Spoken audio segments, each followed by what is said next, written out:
네, 반갑습니다. 네.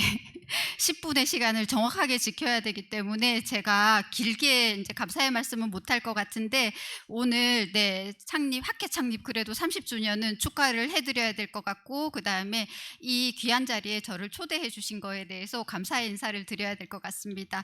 오늘 전진아 박사님을 비롯한 저희 그 4개국의 연자님들, 미국의 윤성민 박사님, 그다음에 고 싱가포르의 생분켄 교수님, 호주의 르넷 제가 주베르트 교수님, 그다음에 그 아이슬란드의 스테이넌 버그만 교수 회장님, 감사드립니다. 오늘 저희한테 중요한 팁을 주셔서 제가 또 이렇게 토론을 할 때 많은 도움이 될 것 같습니다.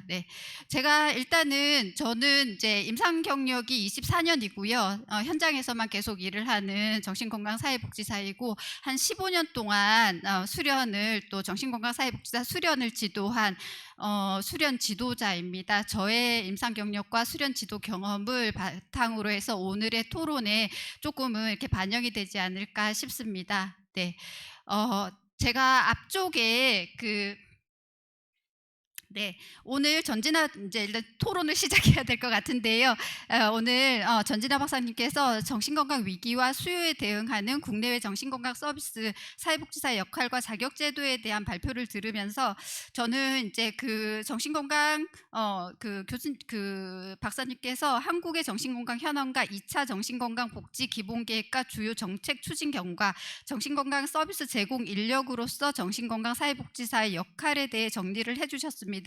그리고 마지막에 저희한테 이슈를 던져주셨는데, 정신건강 서비스에 대한 수요가 증가하면서 서비스 제공 인력으로 정신건강 사회복지사 인력 수요가 증가하고는 있는데, 정신건강 사회복지사가 수요를 맞추기에 충분히 양성되고 있는지, 역량이 충분한지, 충분한 지원과 보호를 받고 있는지, 그리고 정신건강 사회복지사로서 직업 전망이나 자기 전망을 가질 수 있는지에 대한 의문을 제기하였습니다.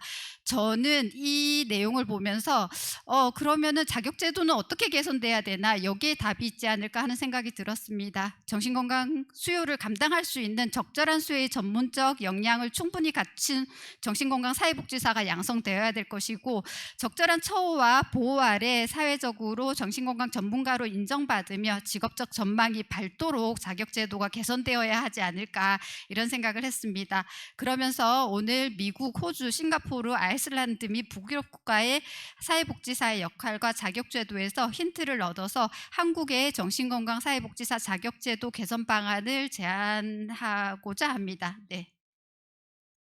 먼저 제가 앞쪽에 한국의 정신건강사회복지사 자격제도에 대해서 선생님들이 다 수련을 받았기 때문에 알고 계시지만 이렇게 넣어놓은 이유는 그 사개국에서 오신 선생님들이 각국에서 정신건강 사회복지사의 인증 자격제도에 대해서 이렇게 안내를 소개를 해주셨습니다. 그래서 한국은 어떻게 수련 제도가 이루어지고 있고 자격제도가 이루어지고 있는지를 소개해드리고 싶은 마음도 있었지만 시간 관계상 생략을 하고 자료집을 참고해서 봐주셨으면 합니다. 실제로 한국의 정신건강 자격제도는 1년간의 정신건강 사회복지사 2급의 경우에는 1년간의 연간 1000시간의 임상 실습과 이론 교육과 학술 활동, 그다음에 평가 보고서를 제출하는 것으로 되어 있습니다. 저는 수련 지도 요원으로서 매년 1명에서 2~3명의 수련 사회복지사를 배출을 하였는데요. 실제로는 저의 입장에서는 많은 선생님들이 항상 수련 제도가 체계가 바뀌어야 되고 조금 더 변화가 되어야 된다라고 얘기는 하지만, 실제로 한국의 수련 이론 교육 체계나 실습 교육 체계는 정신건강 환경이 변화됨에 따라서 많은 부분 변화가 되고 있습니다. 아까 중증 정신질환에 대해서만 일하고 싶다라는 그런 욕구에 대해서 말씀을 해주셨는데, 실제로 제가 일하는 세팅에서도 중증 정신질환자를 보기는 굉장히 힘들고, 그 스키조프레니아를 만나본 지가 꽤 오래된 것 같다는 느낌이 들기도 합니다. 그래서 환경이 변화됨에 따라서 정신건강사회복지사의 역할도 굉장히 많이 변화됐고 네 하는데도 여전히 우리는 조금은 과거에 좀 초점이 맞춰져 있지 않나 이런 생각을 하게 됩니다. 네 그리고 다양한 학술 활동과 역량 강화 교육을 통해서 전문성을 향상시키고 있고 그래서 정신건강 전문가로서의 정신건강사회복지사가 충분한 전문성을 가지고 있다라고 저는 생각하고 있습니다.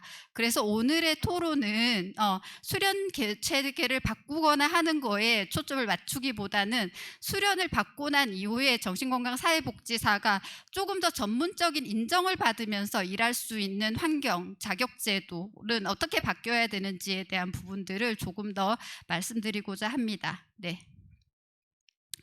제가 말씀드린 것처럼 한국의 정신건강사회복지사의 현주소는 과거와 현재는 많이 바뀌었습니다. 대상도 예전에는 만성정신질환자였지만 지금은 정신건강 고위험군과 일반 국민, 온 국민을 대상으로 서비스를 제공하고 있고 개입 방법도 예전에 재활훈련이나 교육에 치중을 했다면 지금은 CBT나 DBT 등 근거 기반 집단이나 개인 상담을 하고 있습니다.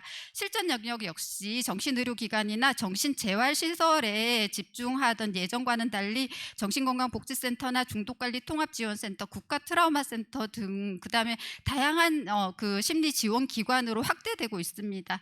그럼에도 불구하고 정신건강 상담 관련 영역뿐만 아니라 사회적으로 정신건강 상담 전문가라는 인식은 여전히 부족하다는 거죠. 거기에 대한 답으로 저는 이제 정신건강사회복지사의 역할 강화를 위한 자격제도가 조금 어떻게 바뀌었으면 좋겠는지에 대해서 말씀드리도록 하겠습니다. 첫 번째로는 정신건강사회복지사의 업무 범위에 정신건강 상담가로서의 역할을 명문화하도록 법 개정이 필요하다고 생각합니다.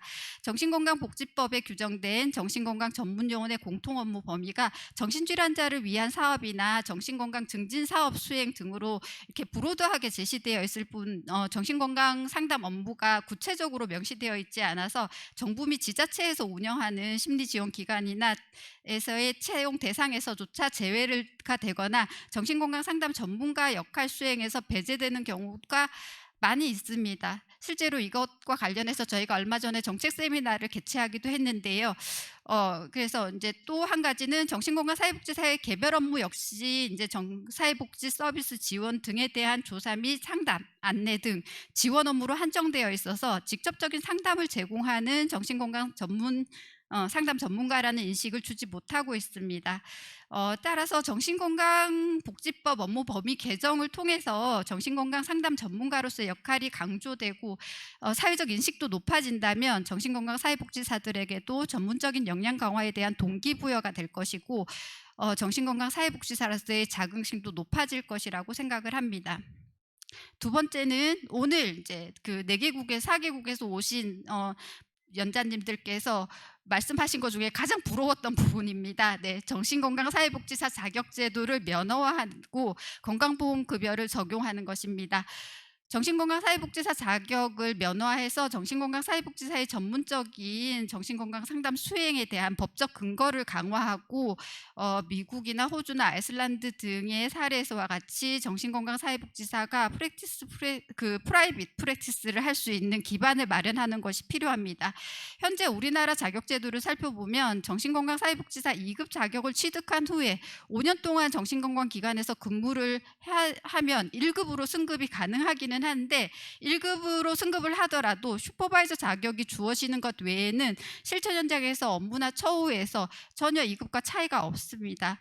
근거 기반의 전문적인 임상 경력을 쌓아서 정신건강사회복지사가 1급 자격을 취득한 후에도 지위나 역할의 변화가 없기 때문에 정신건강 전문가로서의 자긍심을 가지기는 어려운 상황이고 직업적 전망도 불투명한 상황입니다. 계속해서 모든 이렇게 지역에서 정신건강사회복지사가 없다고 말씀을 많이 하시는데 없는 이유가 있는 거죠. 이렇게 계속해서 근무를 해서 뭔가 더 나은 처우나 더 나은 역할을 할 수 있으면 사회적 지위가 주어져야 되는데 그렇지 않은 부분들이죠. 그러니까 시간과 비용을 들여서 임상 역량을 키우려고 노력은 하는 기보다는 정신건강사회복지사가 현장을 떠나게 만드는 요인이 되지 않을까 생각을 합니다. 따라서 이러한 그 자격증 면허화를 통해서 전문성을 확보하고 프라이빗 프랙티스를 할 수 있는 기반을 마련한다면 자격 취득 후에 일정 기간의 임상 경험을 가진 정신건강사회복지사가 실전 현장을 떠나지 않고 전문 상담가로서의 역량을 발휘할 수 있는 기회가 될 것이라고 생각을 합니다. 또한 정신건강사회복지사가 제공하는 정신건강 서비스에 대한 건강보험 급여 적용 실시를 통해 국민들의 정신건강 서비스의 접근성을 높이고 온 국민의 증가하는 정신건강 욕구에 적극적으로 대응할 수 있는 기반을 마련할 수 있을 것이라고 보입니다. 네. 세 번째는 정신건강사회복지사의 적정 배치 기준이 필요합니다. 네, 정신건강사회복지사가 수련 과정에서 배운 전문적인 개인 및 상담 기술을 적용 가능한 환경을 만들기 위해서는 정신건강 전문 요원 배치 기준이나 사례 관리 기준의 개선이 필요합니다.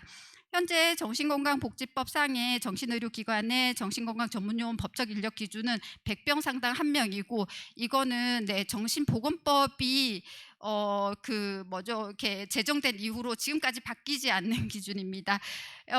이것뿐만 아니라 지역사회 재활기관에서 사례관리자 1인당 등록 정신질환자 수가 26.6명이라고 되어 있는데 요거는 공식적인 통계이고 비공식적으로 언론에서 보도될 때는 사례관리자 1명당 115명까지도 본다는 그런 통계도 있습니다.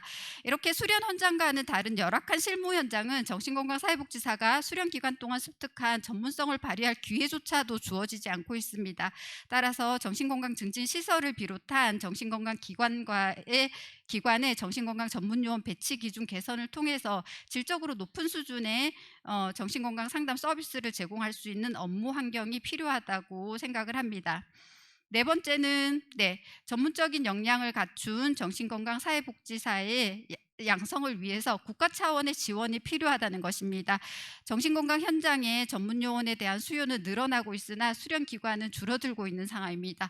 저도 역시 한 3년 정도 전부터 지금까지 수련을 시키지 않고 있는 상황인데요. 수련을 시키는 게 너무 힘듭니다. 환경이. 슈퍼바이저가 너무 많은 에너지를 투자해야 됩니다.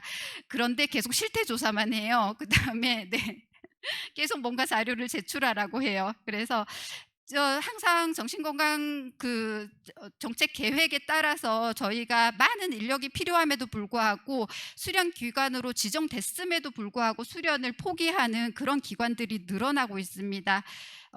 그런 걸로 봤을 때 정신건강 수요에 대응할 수 있는 적절한 수의 정신건강 사회복지사 양성을 위해서는 국가 차원의 지원 노력이 필요하다고 생각을 합니다.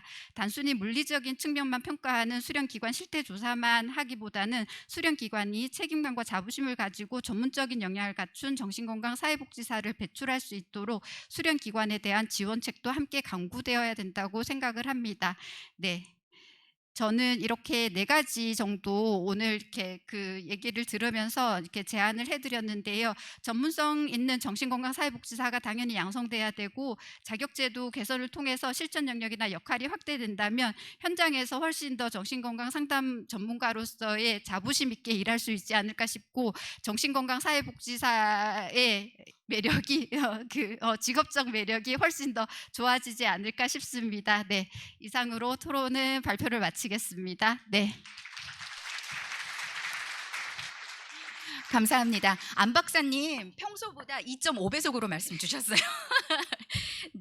제 이야기는 줄이고요. 바로 두 번째 토론 청해 듣도록 하겠습니다. 두 번째 모시는 분은 화성시 정신건강복지센터 전준희 센터장이십니다. 박수로 맞이해 주십시오.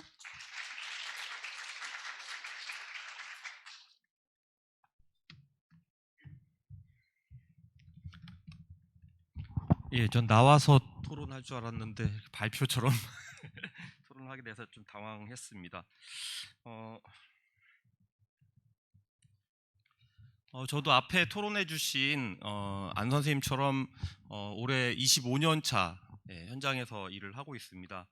어릴 때 이제 해외 연수 나가면 머리가 희끗희끗한 이제 베테랑 실무자들이 이렇게 외국에 가면 현장에서 일하고 있는 현장 실무자로 있는 모습 보면서 아, 나도 언젠간 저런 모습으로 현장에서 일하고 싶다 이런 생각들을 많이 하곤 했습니다. 그만큼 이 정신건강 사회복지사들이 현장에서 일하고 했던 것들이 이제 역사가 많이 생겼고 오늘 그래서 더 뜻깊은 시간이 아닌가 싶습니다. 근데 저도 현장에서 그렇게 미래를 꿈꿨던 가장 큰 이유는 어떻게 보면 오늘 학회에 계시는 우리 선배님들의 모습들의 영향을 참 많이 받았던 것 같아요. 저 선배님들의 모습들이 이제 저희한테 어떤 확신들을 좀 줬던 것이죠. 그래서 저는 이제 정신건강 사회복지사로 일할 수 있다는 희망을 많이 엿봤던 것 같습니다. 오늘 이 자리에 계신 많은 또 저의 선배님, 후배님들도 아마 비슷한 그런 마음으로 일을 했고 또 어떤 학회보다 저희가 큰 학회잖아요. 예전에는 막 700명씩도 모였던 그런 학회였던 것도 다 그런 어떤 희망들을 같이 갖고 있었던 게 아닐까 이런 생각을 합니다. 그리고 또 되게 어떻게 보면 운이 좋았다고 해야 될까요? 혹은 또 일복이 많은 직종이어서 그랬는지 모르겠지만 현대 우리 한국 사회의 정신건강 문제에 국가적 어떤 정책의 해결책에 있어서 이 정신건강 사회복지사들 도구로 많이 활용이 되고 있습니다. 저희가 대표적인 인력으로서의 어떤 전달 체계로서 현장에서 활약을 가장 많이 하고 있는 직종이 저는 정신건강 사회복지사라고 단언하고 싶습니다. 그리고 지금까지 이렇게 그럭저럭 되게 잘해왔다 이런 생각도 들고 근데 이제 그러나 이제는 좀 달라져야 되는 것 아닌가. 그래서 오늘 이제 학회의 이 슬로건도 새로운 시대라고 하는 이런 이름을 걸고 있는 게 아닌가 이런 생각이 듭니다. 그런 차원에서 좀 말씀드리고 싶은 것은 저는 학계와 실천 현장에 좀 밸런싱이 맞춰져야 되는 때가 된 게 아닌가. 좀 더 일찍 그런 게 있었으면 더 좋겠는데 그러니까 실천 학문이잖아요 저희가. 그러다 보니까 이 학회에서 정립되고 있는 실천에 대한 어떤 학문과 기술이 현장의 검증을 통한 이런 변증법적 순환을 통해서 발전해 나가야 되는 좀 이런 어떤 순환 구조가 좀 있어야 되는데 물론 한 20여 년 전에는 학회에는 시니어 분들이 계속 계셨고 실천 현장은 후배들이 주로 일하는 그런 구조였습니다. 그래서 자연스럽게 학회 선배들이 슈퍼비전을 주고 또 후배들이 실천 현장에서 따라오는 이런 구조였다면 지금 이게 좀 단절된 것 같아요. 그래서 슈퍼비전 체계도 가동이 안 되고 학계에서 만들어지는 이런 지식들도 현장에서 검증되는 이런 순환들이 없다 보니까 많은 현장 실천가들은 학회에 별로 관심이 없고 또 학교에 계신 교수님들은 또 학교에서의 일이 또 너무 많으시니까 현장을 돌아볼 이런 틈들이 없다라는 이런 부분들이 좀 아쉽습니다. 그리고 두 번째는 아까 우리 안 선생님도 말씀 주셨지만 수련을 위한 커리큘럼과 그리고 슈퍼비전 체계가 개편돼야 됩니다. 그리고 이걸 통해서 전문성이 좀 확장될 수 있어야 되거든요. 근데 누누이 저희가 많이 얘기했지만 중증정신질환자의 회복과 재활에 대한 전문성이 저희 초창기의 어떤 전문성의 핵심이었다면 지금은 자살 사례를 엄청나게 많이 보고요. 그리고 재난에 대한 것도 뭐 저희가 코로나, 이태원, 또 세월호 때도 가장 현장에서 국민들을 만났던 사람들이 저희들이거든요. 그 외에도 지금은 이런 광역이나 기초지자체의 정신건강 정책을 기획하는 자리에 저희가 굉장히 많이 나가 있습니다. 그러다 보니까 이런 공공정신보건 사업의 기획에 대한 부분들도 많이 필요해요. 근데 이러한 어떤 새롭게 대두되는 전문적인 부분들을 학교에서 배우지 않고요. 수련 때도 대체로 배우지 않습니다. 다 현장에 나와가지고 습득하고 살아남는 게 이제 저희의 과제가 되는 것이죠. 그러다 보니까 살아남는 사람도 있지만 그렇지 못한 사람들도 되게 많아요. 그리고 저희 이 정신건강 사회복지사의 주력이라고 할 수 있는 40대의 여성 사회복지사들은 대부분 양육을 같이 하고 있거든요. 그러다 보니까 결국에는 현장이 어떤 희망과 메리트를 주지 못하면 자녀 양육으로 그냥 다 가게 됩니다. 그래서 아까 우리 전진아 박사 발표에서도 보면은 이미 이 현장의 정신건강 사회복지사, 정신건강 간호사 다 꺾였어요. 그래프가 현장으로 안 나오거든요. 근데 그 안 나오는 이유 중에 하나가 역시 그런 미래를 볼 수 없다는 이런 측면들이 계속 그 실천가들을 압박하고 있는 것 같습니다. 그래서 저는 그 슈퍼비전 체계의 어떤 변화, 그리고 커리큘럼의 어떤 변화들이 일단 되게 이루어져야 되고요.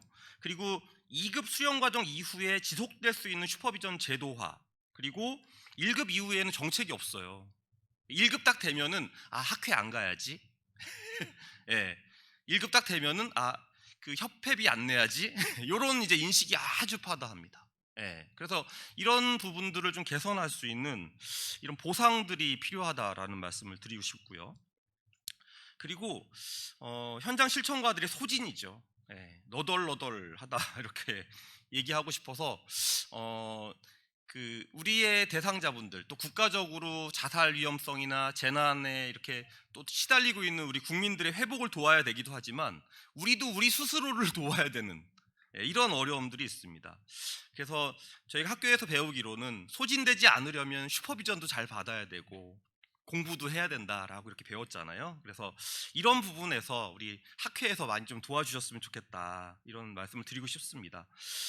폭발하는 정신건강 상담에 대한 업무량, 높은 수요 등은 어떻게 보면은 우리가 할 일이 참 많은 그런 직업이 된 것 같아요. 그건 굉장히 다행이지만 우리 사회, 우리 한국 사회가 우리가 일하는 이런 돌봄 노동의 영역에 대해서 굉장히 관심이 없는 이런 또 국가적인 상황 속에 있다 보니까 또 이걸 위해서 대정부 활동들도 저희가 다른 어떤 직종들하고 연대해서 해나가야 되지 않을까 하는 말씀을 좀 드리고 싶습니다. 그리고 이제 장기적인 좀 저희가 계획을 수립을 했으면 좋겠는데 오늘 이 자리에서 좀 말씀드리고 싶은 것은 미래위원회를 좀 만들면 어떨까. 새로운 시대이기 때문에 정신건강 사회복지 학회하고 협회가 함께 우리 정신건강 사회복지 분야의 미래를 위한 미래위원회 구성을 저는 강력하게 좀 요청을 드리고 싶습니다. 현장으로 오지 않는 정신건강 사회복지사들에 대한 대책도 좀 수립을 하고 이 꺾인 그래프가 조금 더 이렇게 살아날 수 있도록 하는 이런 노력들이 좀 함께 논의되는 그런 시작점이 되었으면 좋겠습니다.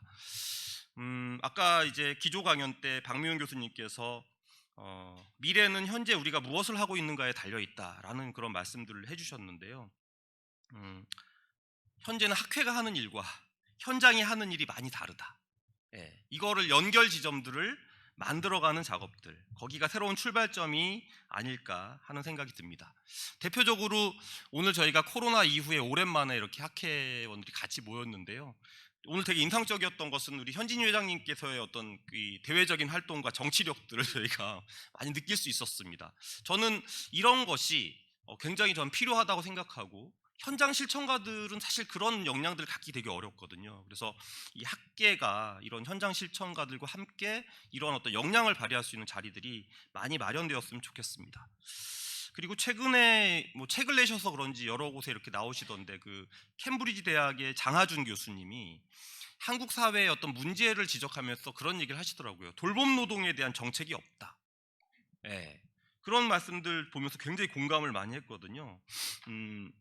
우리 사회도 이런 돌봄 노동에 대한 국가적인 정책들, 아까 앞에서 보셨던 미국이나 싱가포르나 이런 아이슬란드는 그래도 우리나라보다는 이런 돌봄 노동에 대한 사회적인 어떤 존중들이 되게 높은 것 같습니다. 그래서 그런 부분들을 좀 개선하기 위한 함께 노력해야 되는 부분들이 필요하다라는 말씀을 드리고 싶고요. 그리고 이제 좀 되게 안타까운 게 저희도 현장에 나오는 이 정신건강 사회복지사들이 업무에 적응하는 데 굉장히 시간이 많이 걸려요, 예전에 비해서. 근데 이게 근본적으로 좀 사회복지사라고 하는 이 자격이 너무 가치가 떨어진 게 아닌가. 어떤 그 존경하는 교수님이 그러시더라고요. 운전면허 다음으로 많은 자격이다. 그리고 국민들이 생각할 때 되게 보조 자격증으로 생각하는 그런 인식들, 쉽게 취득이 가능하다, 이런 인식들이 너무 팽배한 거죠. 그래서 저희는 그 기반 위에다가 멘탈 헬스라고 하는 어떤 그 가치를 올리는 건데 이게 되게 어려워지고 있어요. 결국 이거는 현장에서 시작된 건 아니거든요. 여기에 대한 대책들이 저는 필요하지 않을까. 그래야지만 우리가 국민들이 쉽게 만날 수 있는 직종이고 또 국민들이 선택하는 그런 직종이 되지 않을까 싶습니다. 이러한 변화는 하루아침에 나타나지는 않지만 그래도 계속 준비하고 있는 직역이 결국 국민들한테도 선택이 되고, 사회복지사들, 정신건강 사회복지사들의 상담이나 이 사람들의 열정이 국민들한테 도움이 된다라고 하는 인식들도 생기지 않을까 싶습니다. 정교화해 나가는 노력들이 함께 이루어졌으면 좋겠고요. 다시 한번 우리 회장님과 임원 여러분들께도 건의드리는 것은 학회 슬로건인 새로운 시대, 미래 비전이 바로 그 방향이 돼야 되고, 그걸 위한 미래위원회 출범을 다시 한번 권고드리면서 제 토론을 마치고자 합니다. 이상 감사합니다. 센터장님 존경스럽습니다. 정말 이 편안한 1배속의 강의를 들으셨습니다. 네, 너무 감사합니다. 1분밖에 안 늦으셨어요. 네, 다음 그러면 토론 청해 듣도록 하겠습니다. 우리 숭실대학교 이성규 교수님 모시겠습니다.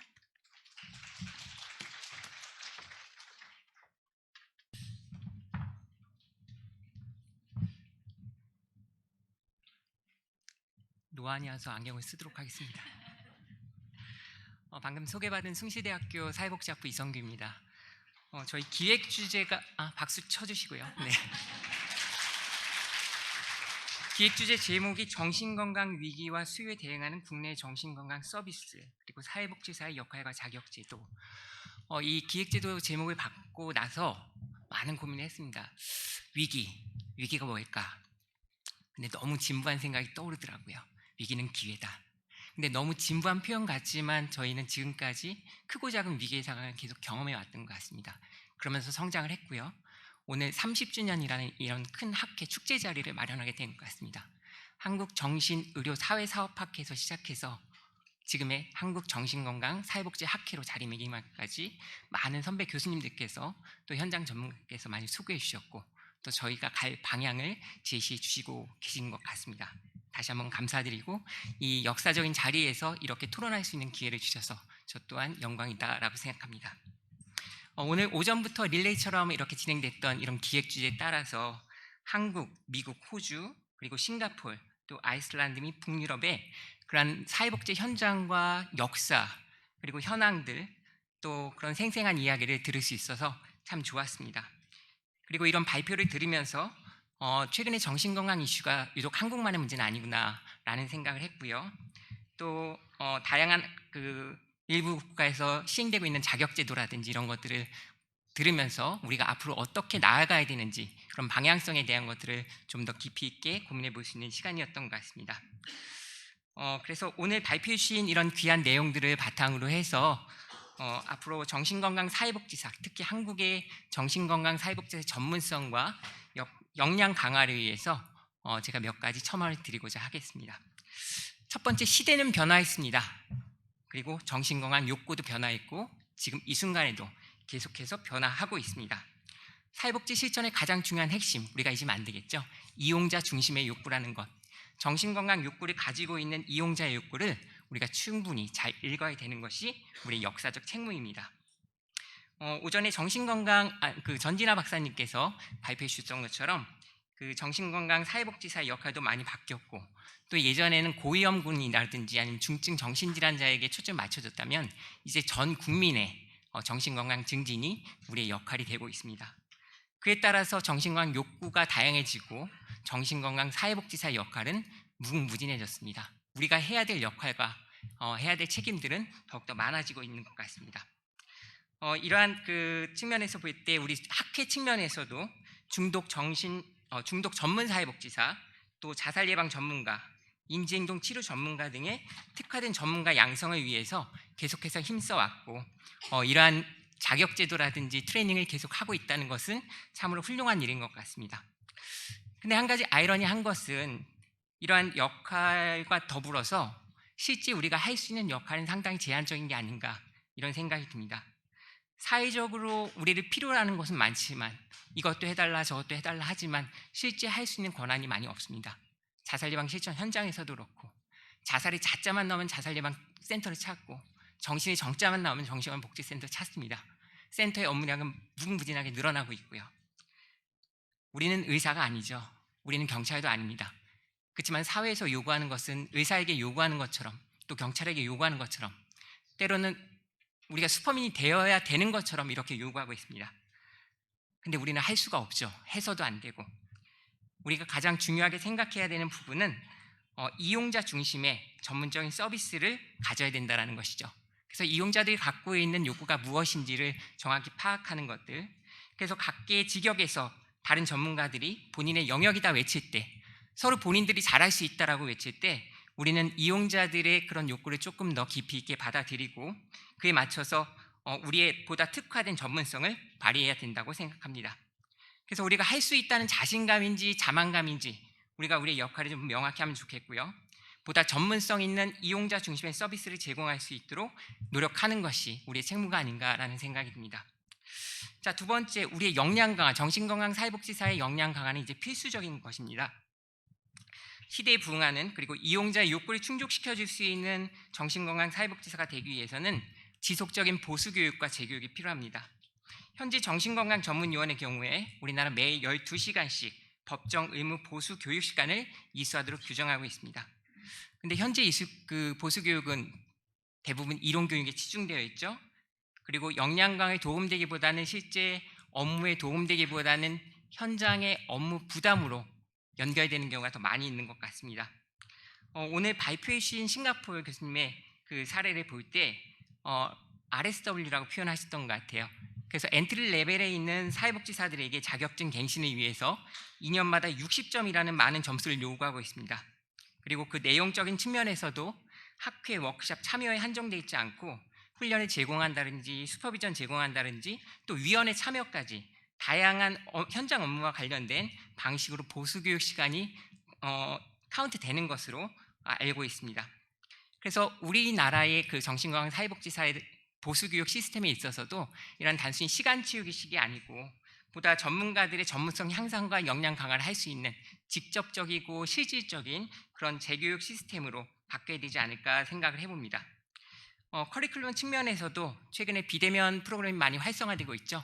어제 뉴스에서도 보니까 AI가 고독사를 예방한다 이런 게 뉴스에 나왔더라고요. 또 챗 GPT를 활용한 사회복지적 개입, 우리가 이제는 많이 고민을 해봐야 될 시기인 것 같습니다. 우리 지역사회에 어떤 자원들이 있는지 아마 우리가 알고 있는 것보다 챗 GPT가 더 많이 알고 있을 수도 있습니다. 그래서 우리가 챗 GPT를 활용하면서 우리의 역할을 뺏기는 것이 아니고 챗 GPT와 어떻게 함께 협력할 수 있을지 고민을 해봐야 될 것 같습니다. 그래서 우리가 지금까지 쌓아왔던 그런 경험과 노하우에 의존하는 것이 아니고 그런 것들 잘 활용해서 계속 업그레이드 해가면서 우리의 역량 강화를 위해 노력하면 좋을 것 같습니다. 자, 셋째, 이제 임상 사회복지사의 자격제도 도입을 위해서 좀 더 적극적으로 노력해야 될 때인 것 같습니다. 2년 전이죠. 현진희 회장님께서 그 학회 그 정책 발표에서 임상 사회복지사의 면허제도의 필요성에 대해서 언급을 이미 해주셨습니다. 그리고 오늘 윤성민 교수님께서 미국의 사례에서 임상 사회복지사가 지역사회에서 어떻게 자리 잡고 있는지 ACSW의 그런 자격제도에 말씀해 주셨는데요. 미국의 경우에 ACSW의 그런 장점은 참 부러운 부분인 것 같습니다. 제가 미국에서 일을 할 때 저는 ACSW까지 못 땄고요. 그냥 하다가 바로 박사과정에 진학을 했는데 엔트리 레벨에 있는 사이키아트릭 소셜워커임에도 불구하고 독립적인 방이 주어서 의사 시스템으로 치료를 제공할 수 있는 그런 권한을 가졌어요. 그래서 참 부러운 나라구나, 좋은 나라구나라고 생각을 했었는데 우리나라도 그런 아직은 멀지만 그런 것들을 고민해 보면 좋겠다라는 생각을 해봅니다. 그리고 사회적인 분위기 또한 그 임상 사회복지사에 대한 그 레퓨테이션이 상당히 높습니다. 그래서 정신과적 문제가 있을 때 정신과만 찾아가는 것이 아니고 그 ACSW 갖고 있는 분들 또는 PSW 찾아가서 본인의 심리 상담을, 그리고 상담이라 표현하지 않고 세라피라고 표현하면서 정말 치료적 개입을 하는 그런 시스템이 미국에 있는데 우리나라에서도 이런 전문적인 시스템을 좀 도입하고 그리고 사회적인 문화 형성하는 것도 필요하겠다라고 생각을 해봅니다. 자, 그럼 이것과 더불어서 가장 근본적인 질문은 무엇일까? 앞에 토론자분께서도 말씀해 주셨지만 프라이빗 프랙티스로 우리가 할 수 있을지, 그리고 보험급여는 어떻게 적용할 수 있을지, 현실적으로 우리가 개업을 하기 위해서는 보험급여가 적용이 돼야 된다고 생각합니다. 이를 위해서는 법 개정이 필요하고요. 현재 의료법상에서는 정신건강 사회복지사가 의료인이 아니기 때문에 우린 독립적인 서비스를 제공했을 때 보험 적용을 받을 수가 없습니다. 지난 4월 27일 날 간호법이 통과가 됐죠. 국회 본회의에서. 그리고 3일 전에 윤석열 대통령께서 거부를 했죠. 정치적인 이슈입니다. 정치적인 얘기 여기서 하지 않겠습니다. 누가 맞고 누가 틀리는지 논하지 않겠습니다. 근데 그거 이전에 우리가 진지하게 생각해 볼 부분이 하나 있습니다. 바로 그것은 간호법 제정안에서 포함시켰던 내용이 간호사의 업무 범위와 자격 등을 의료법에서 분리시켜서 간호사의 근무 환경 및 처우 개선의 내용을 포함시켰다는 것입니다. 물론 현재 의료법이 개정되지 않으면 간호사들도 독립적으로 개업을 할 수 없습니다. 그럼에도 불구하고 간호사들이 전문성을 기반으로 간호인의 역할 및 근무 환경 개선을 위한 독자적인 법을 위해 노력했다는 것은 참으로 고무적인 것 같습니다. 사회복지 관련 법들도 많이 있습니다. 저희가 법을 새로 만들자는 건 아닙니다. 어떻게 법을 개정했을 때 보험급여를 적용받을 수 있고 프라이빗 프랙티스를 우리가 활성화시킬 수 있을지 그에 대한 고민은 좀 해보면 좋겠고요. 간호사들도 하니까 우리도 해야 되나? 이런 논리는 아니었으면 좋겠습니다. 앞서 말씀드렸듯이 당사자의 입장에서 서비스 제공자 중심의 서비스가 아닌 당사자 입장에서 어떠한 서비스가 보다 효율성 있고 효과적인지 우리가 그 입장에 서서 서비스를 제공하면 좋겠다라는 생각을 해봅니다. 그래서 이런 법 개정을 통해서 우리가 시스템을 개선해 나가려고 한다면 지금부터 조금 더 적극적으로 준비를 해 나가야 될 것 같습니다. 마지막으로 우리가 앞서 말씀드린 위기 상황인데요. 어떤 위기인지 모르겠습니다. 이 정신건강 위기를 어떻게 극복할 수 있을지 함께 고민하며 토론을 마무리하고자 합니다. 2020년 코로나가 갑자기 닥쳤을 때 전쟁이 난 줄 알았죠. 밖으로 나갈 수도 없고 다른 사람 만나면 다 트랙이 됐고 아무도 예상하지 못했던 그런 상황이었습니다. 만 3년이 지난 지금 물론 병원이기 때문에 오늘 마스크를 써야 된다 이런 규정이 있긴 하지만 코로나는 저희에게 더 이상 위기 상황은 아닙니다. 그동안 비대면 서비스가 활성화되면서 선진국에서는 텔레헬스 프로그램이라든지 이런 것들이 많이 활성화됐을 때 우리는 먼 나라 이웃 나라 얘기로 들었었죠. 근데 이제는 비대면 서비스의 활성화가 상용화가 많이 적극적으로 도입되고 있는 상황입니다. 즉 이러한 위기를 겪으면서 저희는 성장했습니다. 저에겐 기회가 된 것이죠. 위기가 우리를 성장시켰듯이 그리고 우리는 이런 기회를 찾았습니다. 근데 중요한 것은 기회는 준비된 사람한테만 다가온다는 것이죠. 그렇기 때문에 우리는 미리 준비해야 합니다. 사회는 변화하고 있습니다. 아주 급속도로 빠르게 변화하고 있습니다. 우리가 선제 대응을 하지 않으면 기회조차 갖지 못할 수도 있습니다. 지금은 전문성 있는 정신건강 사회복지사의 양성이 절대적으로 필요한 시점이고 또한 이들의 역량 강화를 위해서 미리 준비시켜야 하는 그런 절대적인 필요의 시기에 놓여 있습니다. 급변하는 우리의 사회적 요구에 부응하는 정신건강 사회복지사의 미래, 지난 30년보다는 앞으로의 30년, 50년, 100년을 내다보면서 계속해서 우리가 다 함께 성장해 나가기를 응원하겠습니다. 네, 감사합니다. 감사합니다, 교수님. 아니, 시간이 가면 갈수록 이렇게 차분해지는 이거 뭔가요? 마음이 안정이 되면서 남아있는 시간은 점점 없어지는데 지금 전진아 센터장님으로부터 시작하여 지금까지 토론해 주신 세 분 다 종합해서 봤을 때 정말 지역의 정신건강 이슈 니드에 응하기 위해서 우리가 초직역적인 지역 개입이 필요하다는 거, 그래서 결국은 초직역적인 연대가 필요하다는 그 키워드가 계속해서 올라오고 있습니다. 제가 어릴 때는 마지막 무대는 조용필이었거든요. 네. 세대차 느껴지시나요? 우리의 마지막 무대는 전명숙 과장님께서 맡아주시겠습니다. 네, 우리 정신건강사회복지학회의 조용필 보건복지부 정신건강정책과 과장님이신 전명숙 과장님 모시겠습니다.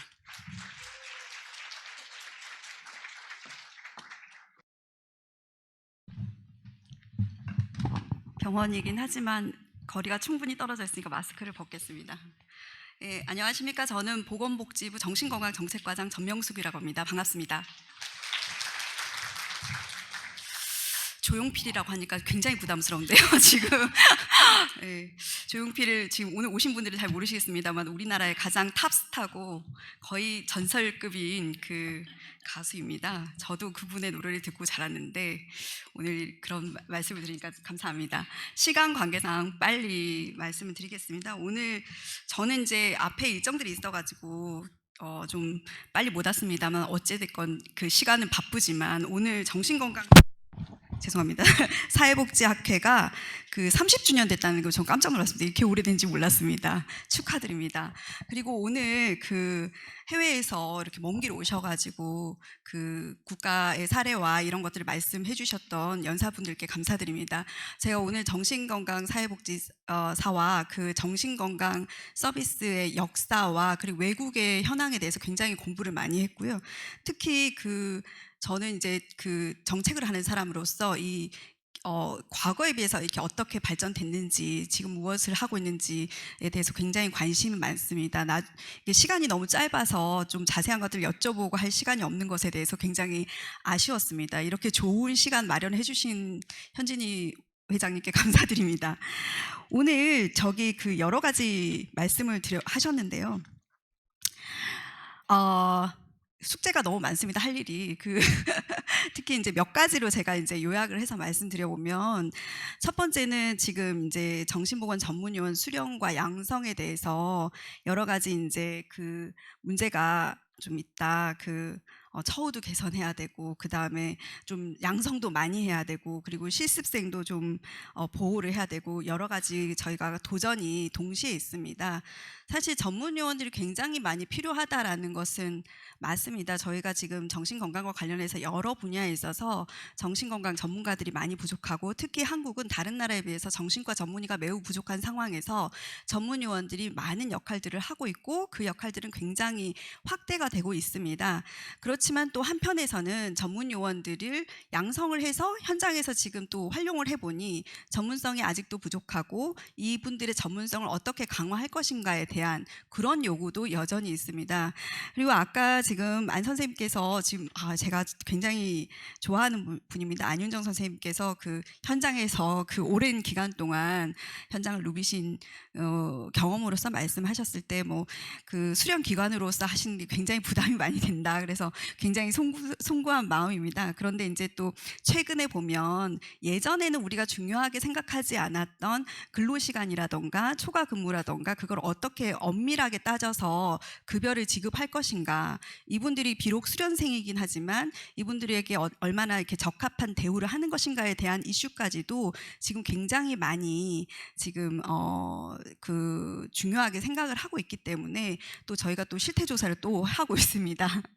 그런데 이제 이 전문 요원 수련과 실습이나 이런 과정에 대해서는 저희가 지금 제도 개선을 진행을 하고 있고요. 이미 그 요원협회나 이런 쪽에서는 의견을 많이 주셔서 저희가 그것들을 검토를 해서 지금 진행을 하고 있습니다. 그것과 관련해 가지고는 저희에게 의견을 주시면 저희가 수정할 수 있는 부분에 대해서는 최대한 개정을 해서 보완을 해 나가도록 하겠습니다.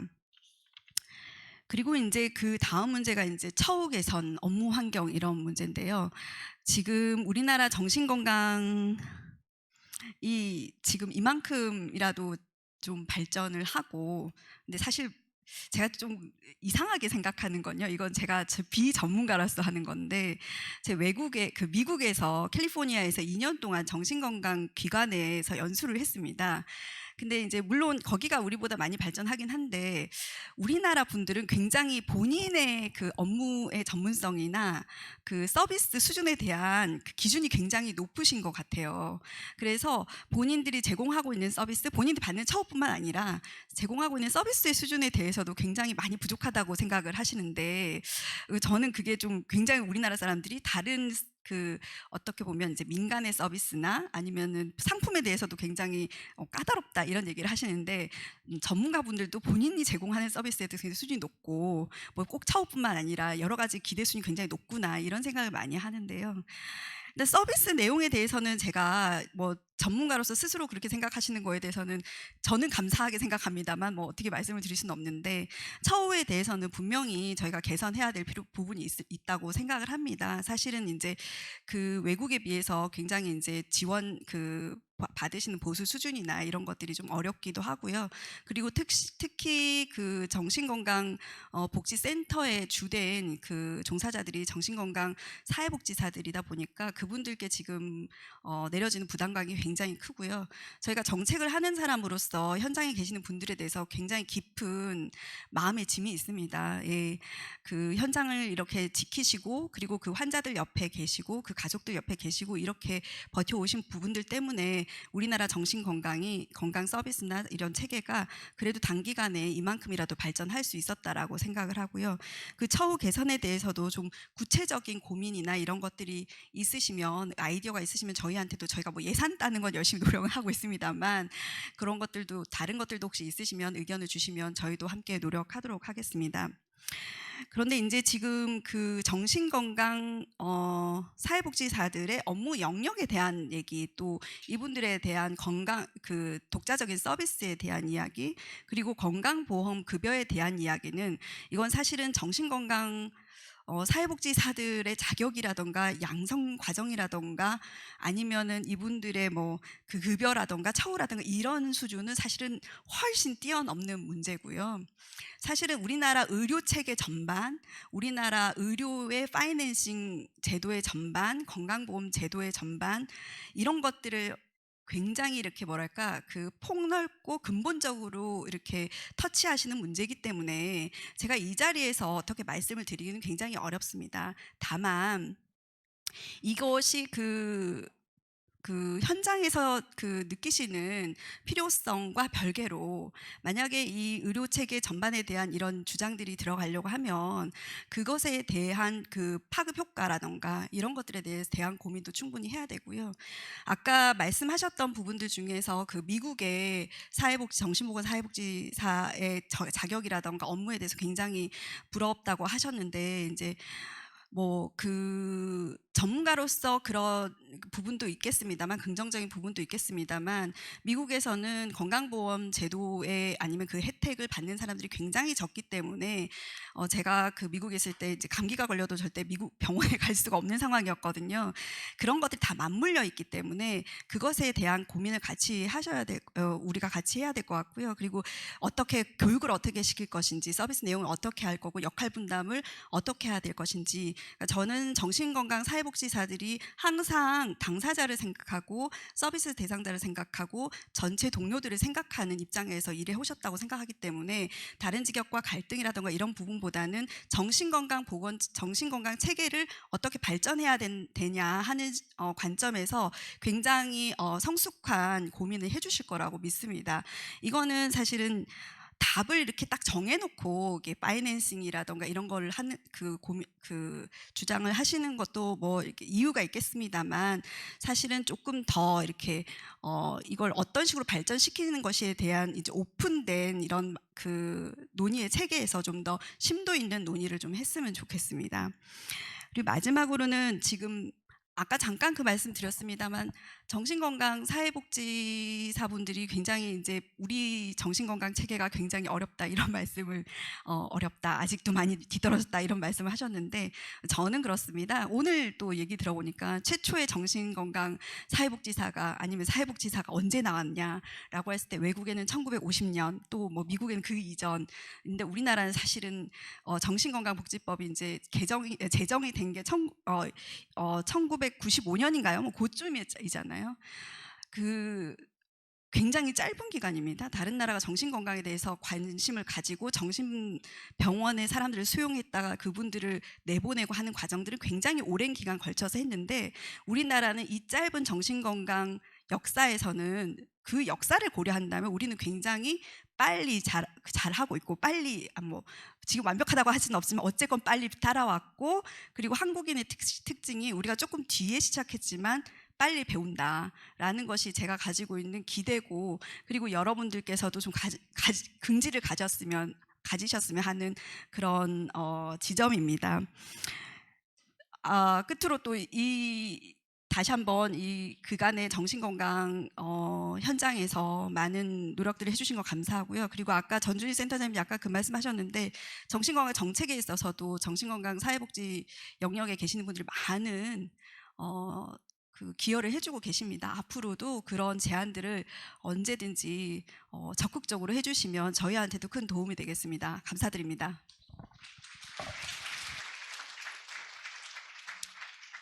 과장님 감사합니다. 네, 지금까지 지역의 욕구를 반영하지 못하고 있는 의료 체계 전반에 대한 논의가 진짜 심도 깊게 이루어져야 된다는 말씀으로 방점을 팡 찍어 주셨습니다. 저희에게 주어진 시간이 6분입니다. 그래도 너무 토론 짧게 하고 들어가셨으니까 우리 토론하신 분들 얼굴 한번 봐야겠죠? 잠깐 올라와 주시면 주어진 6분의 시간 안에 우리 효율적으로 지금까지 막 꾹꾹 눌러 오셨던 질문 있으신 분들 플로어에서 질문 몇 개만이라도 받도록 하겠습니다. 해외 연자분들께 질문이 있으신 분들 너무 죄송스럽지만 오늘 이 자리에서는 지금 토론해 주신 분들하고 이야기 나누는 시간으로 남은 시간을 좀 활용을 하고요. 해외 연자분들께 질문이 있으신 분들은 프로그램 맨 앞 페이지 보시면 빈 종이가 있습니다. 그거 쭉 찢으셔서 명찰 나가실 때 반납하셔야 되거든요. 명찰과 함께 질문을 좀 담아주시면 저희가 그 질문 다 모아서 번역해서 해외 연자분들께 전달해 드리도록 하겠습니다. 그리고 책임지고 연자분들께 답을 구해서 전달해 드리도록 하겠습니다. 그럼 오늘 토론해 주신 분들께 혹시 질문이 있으실까요?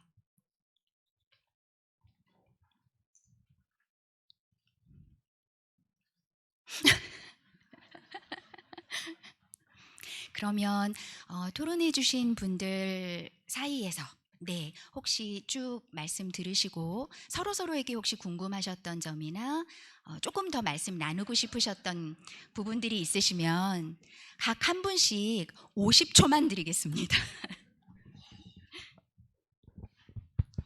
네, 저는 아까 시간 관계상 너무 짧은 시간 동안에 많은 이야기를 전달하느라고 제대로 이제 읽지도 다 못해서 제 의견 의사가 잘 전달이 됐는지 잘 모르겠는데 제가 너무 아쉬웠던 부분들이 많았는데 그 부분을 이성규 교수님께서 아주 잘 풀어가지고 말씀을 해주셔서 제가 너무 많이 감사하고 오늘 또 전명숙 과장님 같이 오셔가지고 토론해 주시면서 명쾌한 답을 못 내려 주시기는 하시지만 그래도 많은 부분 저희한테 저희의 역할에 대해서 인정해 주시고 또 저희의 전문성에 대해서 또 많은 부분 공감해 주셔서 저희가 또 고민하는 부분들에 대해서 공감해 주셔서 감사한 자리가 됐던 것 같습니다. 네. 다른 질문이나 의견은 없습니다.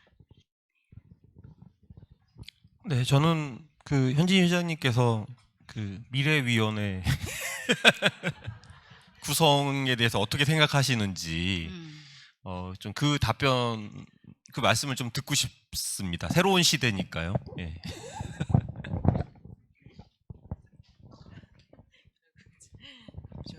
어디서? 네.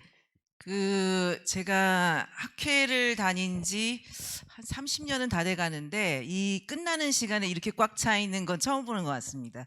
네, 너무 감사드리고요. 미래위원회 안 그래도 아까 밑줄 짝짝 별표 많이 해놨는데요. 일단 학회와 협회가 함께 해야 하는 일이고 협회장님 아까 계셨는데 지금 아마 딴 곳으로 이동하신 것 같습니다만 여기 또 계신 많은 분들께서 또 협회에도 소속돼 있으시고 다 학회에도 소속돼 있는데 저희가 사실 처음 시작은 학회와 협회가 함께 한 단체였습니다. 근데 저희가 이 양 단체로 이렇게 좀 갈라져서 이 어떤 동력이 좀 떨어지는 것 같은 그런 느낌을 많이 받고 있습니다. 그런데 새로운 시대 함께 해야 될 것 같습니다. 물론 미래위원회 명칭은 어떻게 될지 모르겠지만 함께 해서 우리가 앞으로 닥쳐오는 이런 우리의 역할을 좀 더 정립하고 더욱더 전문성 있게 또 국민들의 정신건강을 위해서 우리가 충분히 역할을 할 수 있는 전문직으로 자리 잡을 수 있도록 최선을 다해서 함께 하겠습니다. 만들겠습니다. 네, 감사합니다. 네.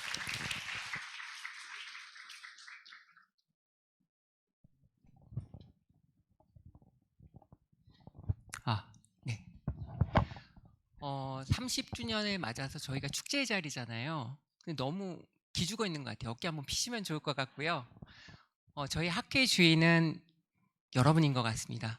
보통 저희가 학교에서 학교의 주인이 누구냐, 이사장이냐, 교수냐 뭐 이런 얘기할 때 학교의 주인은 학생이라고 얘기하거든요. 학생이 없으면 존재할 수 없는 데가 대학인 것처럼 정신건강사회복지협회가 있고 정신건강사회복지학회가 있지만 정신건강에 대해서 다 같이 고민하고 또 같이 소통하면서 만들어가는 게 우리의 역할이고 우리가 주인의식을 가지면 좋겠습니다. 그래서 함께 소통하는 그런 앞으로의 30년 기대해 보도록 하겠습니다. 감사합니다.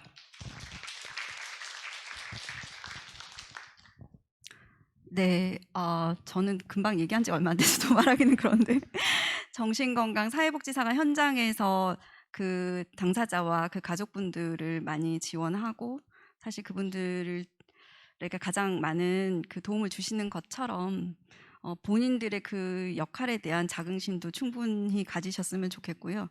그리고 단순히 서비스를 주시는 것뿐만 아니라 우리 정신건강 서비스에 앞으로 나아가야 될 가치가 리커버리 오리엔티드 된 그런 가치들을 좀 확산하는데 사실 저는 다른 직역보다는 정신건강 사회복지사 역할이 가장 크고 영향력이 있을 거라고 생각합니다. 그런 역할을 하시는 분들이 되실 거라고 믿고 그것들에 대해서 지금까지 해오셨던 역할에 대해서 감사하고요. 그리고 응원합니다. 감사합니다. 감사합니다. 네. 너무나 많은 숙제를 사실 저희 모두가 안고 가는 저희의 숙제잖아요. 누가 해주는 거가 아니죠. 저희가 그 숙제를 안고 지금 나가야 되는데요. 마음은 무거우시겠지만 우리 함께 화이팅 했으면 좋겠습니다. 시간 정확하게 지켰습니다. 4시 50분입니다. 아, 정말 대단하지 않습니까? 우리 학회? 네. 네, 너무너무 오늘 고생 많으셨고요. 그러면 이것으로 아쉬우시겠지만 오늘 학회를 폐회 선언을 하도록 하겠습니다. 이것으로 한국 정신건강사회복지학회 창립 30주년 국제학술대회 폐회를 선언합니다. 고생하셨습니다.